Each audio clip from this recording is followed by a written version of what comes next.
Bismillahirrahmanirrahim. Assalamualaikum warahmatullahi wabarakatuh. Nama saya Muhammad Fajil Nur bin Hanif dari kumpulan 11. InsyaAllah pada hari ini kumpulan kami akan membincangkan tajuk pengguguran bayi dari perspektif peradaban Islam, Cina, India dan juga Barat. Okey, kita pergi kepada pengenalan. Apakah yang dimaksudkan dengan pengguguran? Okey, pengguguran kalau kita merujuk kepada Kamus Dewan 2007 berasal dari perkataan gugur yang membawa maksud kepada jatuh atau buang ataupun hilang. Namun, dalam kajian ini perkataan gugur bermaksud buang atau seseorang yang lahir sebelum cukup masa. Dan menggugurkan bayi pula bermaksud seseorang yang mengeluarkan anak dari kandungan mereka sebelum cukup tempoh secara sengaja. Terdapat 3 objektif kajian. Objektif kajian kami yang pertama ialah menyediakan konsep asas secara umum dan perspektif berkenaan tajuk pengguguran bayi mengikut peradaban Islam, Cina, India dan Barat. Objektif kami yang kedua ialah meneroka faktor pengguguran bayi dalam peradaban Islam, Cina, India dan Barat. Mengapa pengguguran bayi ini berlaku dalam berbagai peradaban? Okey, objektif kami yang ketiga pula ialah mengenal pasti impak pengguguran bayi terhadap ahli masyarakat peradaban Islam, Cina, India dan juga Barat. Skop kajian kami, kajian ini berfokuskan pendapat dan kegiatan ahli masyarakat peradaban Islam, Cina, India dan Barat di dalam isu pengguguran bayi sambil memberi perhatian kepada objektif-objektif yang telah dinyatakan sebelum ini. Seterusnya adalah kajian literatur. Terdapat 3 kajian literatur yang dikaji oleh kumpulan kami. Yang pertama adalah konsep dan sejarah daripada pelbagai perspektif mengenai pengguguran bayi. Yang kedua adalah faktor pengguguran bayi dan yang ketiga adalah impak pengguguran bayi. Okey, yang pertama adalah konsep dan sejarah pengguguran bayi. Seperti yang sedia maklum, pengguguran bayi ini berbeza dari segi perspektif daripada peradaban Islam, Cina, India dan Barat. Contohnya seperti peradaban Islam. Peradaban Islam seperti ulama Islam telah melarang, malah mengharamkan tindakan pengguguran bayi ini. Dan seterusnya adalah peradaban Cina. Peradaban Cina terdapat 2 pandangan terhadap pengguguran bayi. Pandangan yang pertama adalah pandangan Buddhisme, di mana mereka melarang dan menolak tindakan pengguguran bayi ini. Manakala pandangan yang kedua adalah pandangan Konfusianisme, di mana mereka menerima malah menyokong tindakan pengguguran bayi itu. Dan seterusnya adalah peradaban India. Peradaban India ini menganggap pengguguran bayi ini merupakan salah satu dosa besar atas tindakan mereka dengan melakukan proses pengguguran bayi ini. Dan seterusnya adalah peradaban Barat. Peradaban Barat ini pandangan terhadap pengguguran bayi ini sama seperti pandangan Islam, di mana mereka melarang dan menolak tindakan tersebut. Dan seterusnya adalah faktor pengguguran bayi. Terdapat 4 faktor pengguguran bayi yang dapat kami kaji. Antaralah yang pertama iaitu faktor kehamilan luar nikah, di mana mereka ini dipandang hina malah dan dipandang keji oleh setengah masyarakat. Yang kedua adalah faktor perubatan dan faktor medikal. Yang ketiga adalah faktor kewangan dan ekonomi, di mana ia sering berlaku di Amerika Syarikat dan di India. Di India, mereka ini mempunyai masalah kewangan dan menyebabkan mereka melakukan tindakan pengguguran bayi. Dan yang keempat adalah faktor pemilihan jantina, di mana ia sering berlaku di China, di mana mereka lebih menghargai dan lebih memilih bayi lelaki daripada bayi perempuan. Dan seterusnya adalah impak pengguguran bayi. Terdapat 4 impak pengguguran bayi yang dapat kami kaji. Antaranya yang pertama adalah mereka yang melakukan tindakan ini akan dipandang hina, dipandang keji, dianggap tidak bermaruah, malah dianggap sebagai pembunuh oleh masyarakat atas tindakan mereka. Yang kedua adalah mempunyai masalah kesihatan mental, di mana mereka yang melakukan tindakan tersebut akan mempunyai perasaan bersalah dan mempunyai perasaan malu atas tindakan mereka. Yang ketiga adalah berlakunya masalah kesihatan fizikal. Mereka yang mengalami proses tersebut akan mengalami pendarahan dan sepsis. Dan yang keempat, akan berlakunya ketidakseimbangan jantina antara lelaki dan perempuan. Seterusnya adalah metodologi kajian. Terdapat 5 metodologi kajian daripada kajian kami.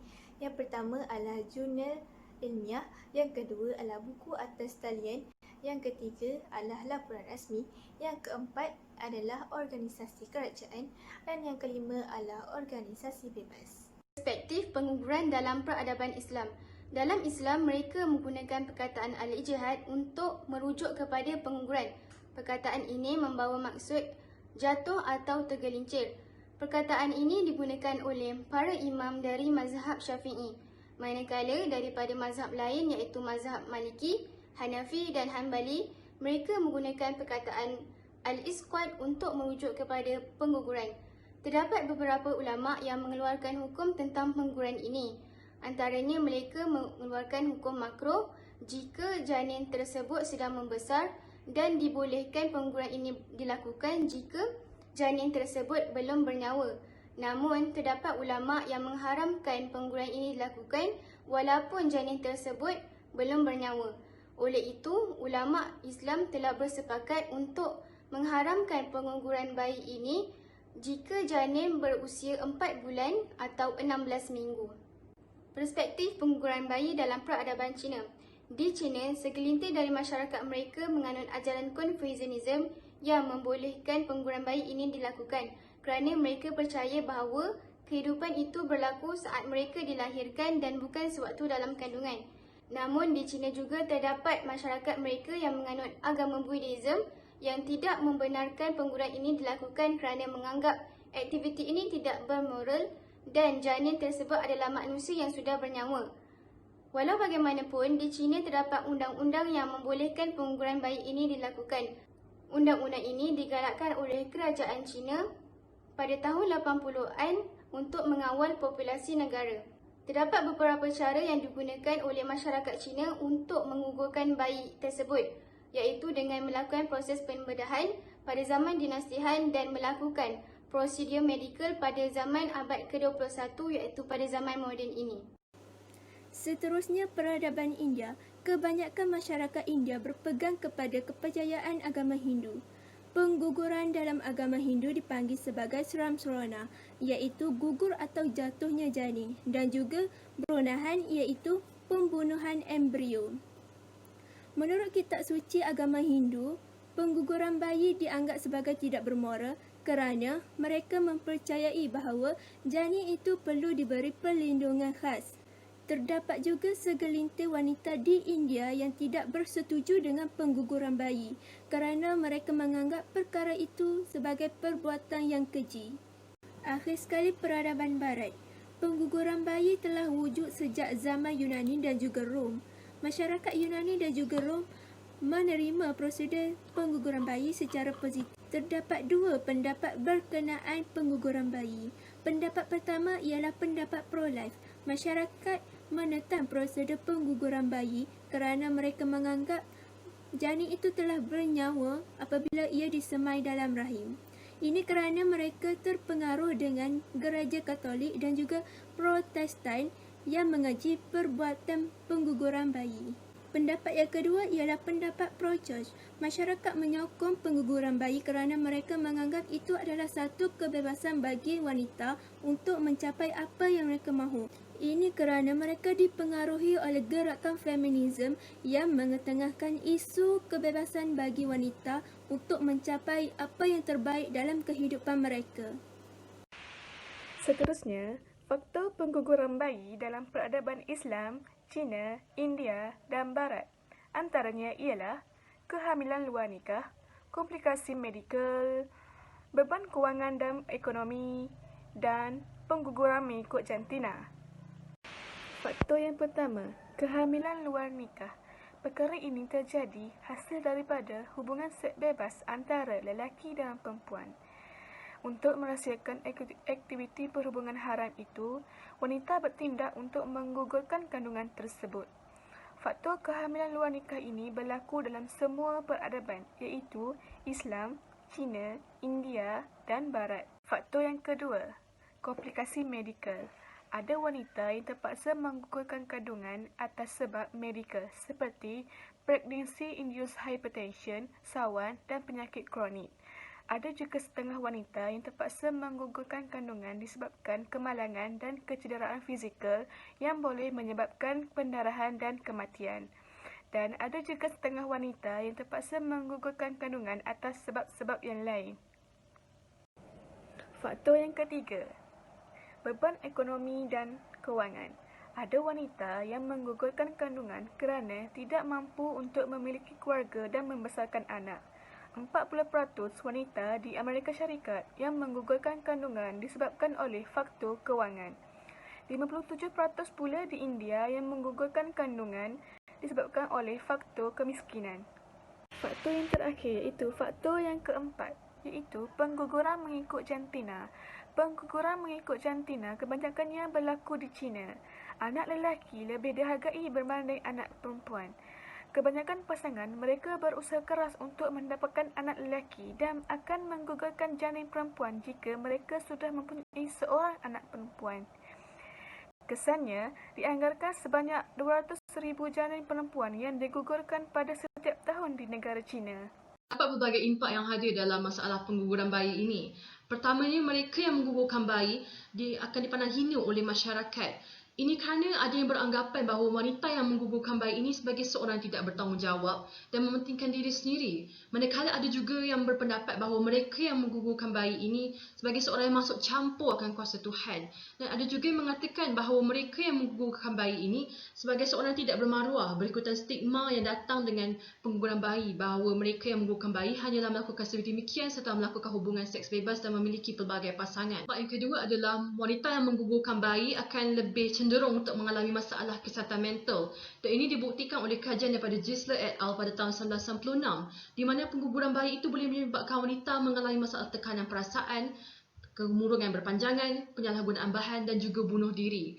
Dan menurut Reardon dan Nick pada tahun 2000, mengikut kajian mereka, pengguguran bayi ini merupakan satu proses sangat traumatik bagi wanita dan lebih traumatik daripada mereka yang keguguran. Dan ada juga yang akan mengalami masalah tekanan yang sangat kritikal sehingga berlanjutan pada 2 hingga 5 tahun.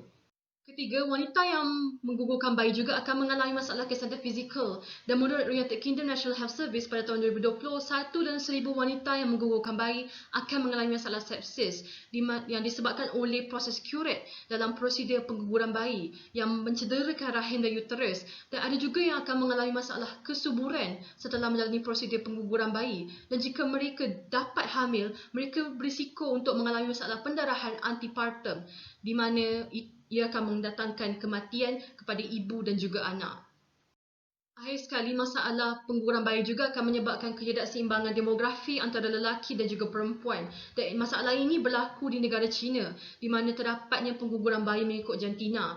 Dan mengikut statistik, terdapat 34 juta lebih lelaki berbanding perempuan di China. Dan ini menyebabkan aktiviti perdagangan wanita ataupun bride trafficking berlaku di China disebabkan oleh lelaki China tidak mempunyai banyak pilihan untuk mendapatkan seorang isteri di China.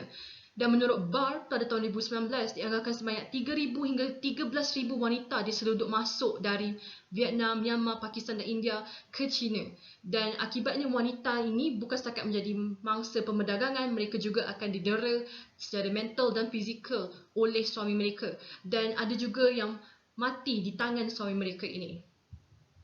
Kesimpulannya, perbuatan menggugurkan bayi ini adalah tidak diterima oleh kebanyakan masyarakat peradaban Cina, India, Islam dan juga Barat. Dan ia juga mendatangkan banyak impak yang negatif terhadap masyarakat dan juga mereka yang menggugurkan bayi. Oleh itu, kita hendaklah bersama-sama menentang perbuatan pengguguran bayi yang tidak disebabkan oleh faktor-faktor yang diperlukan seperti faktor medikal dan sebagainya.